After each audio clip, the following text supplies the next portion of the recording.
Okay, Fred. I want to with your Dutchess Greens, right? Several groups. Several I'll groups. just introduce them. Introduce yourself. Let him have it. All right.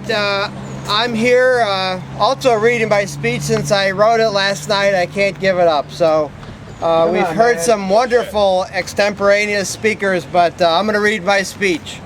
I'm here to represent the Dutchess Greens, the Dutchess Peace Coalition, which is part of Peace Action New York. I'm also here for the Middle East Crisis Response and the Woodstock Veterans for Peace. We have a fair crowd today, but as always, I wonder why this group isn't twice its size. I wonder why there isn't 10,000 people to protest these wars in the Middle East. And I wonder that every week in Rhinebeck we have our Peace Vigil on Wednesday. Everybody that goes by, they honk, the little kids give peace signs, they smile. You know, nobody is for the war. Even the people going by, they say honk, honk. Like it's a new joke, but we've heard it like 1,000 times, but still we don't mind, you know? So I wonder the same thing. Why aren't these people holding signs with us? Why aren't these people standing with us? And I try my theories out on my sister-in-law. So I tell her I'm coming today. She's against protesting Obama because he's better than the crazy Republicans. So I try my first line of reasoning. I care more about these wars. Obama is still sending troops. He lied about being a peace candidate, so I just want to remind him of what he should be doing.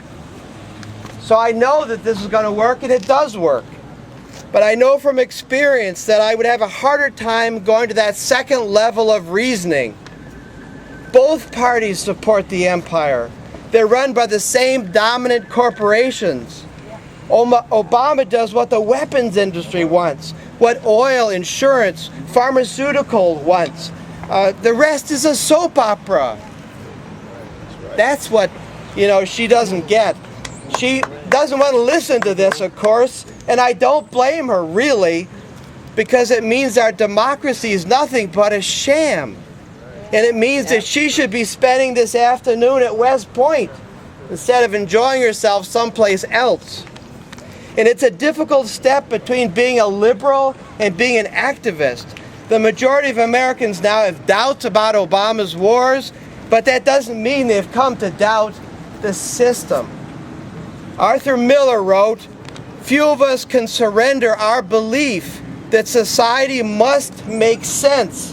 The thought that the state has lost its mind and is punishing so many innocent people is intolerable. And so the evidence has to be internally denied."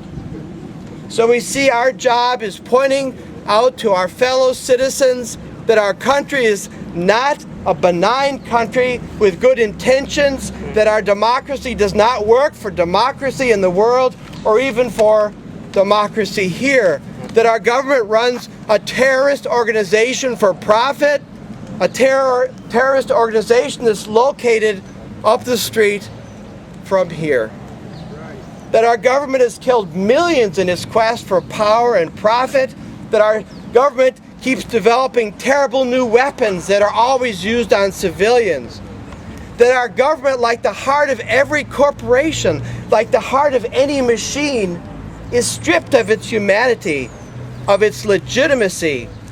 Its tyranny is that we represent life and that our government has come to represent only death. So our goal must be nothing less than Martin Luther King's true revolution of values, which I read that Riverside speech all the time. We must help Americans to see for themselves, not to be diverted by political parties, not to vote every 4 years thinking things will change, not to just hope things will get better without putting themselves on the line. We see a moral journey for Americans for denying what our empire does and the rest of the world is ultimately damaging to our nation and to ourselves. We are no greater than the injustice our system perpetrates on other countries and other peoples. We are no greater than the terrible disparities of income opportunity we see in our own country. We will resist imperialism because we love our country and because we value our humanity above our comfort. And we will see a day when our troops finally come home, not just to fill the graveyards and the mental hospitals, but to rebuild our country as a beacon of peace and justice in the world. Thank you. Beautiful. All right. Beautiful, Fred. Okay.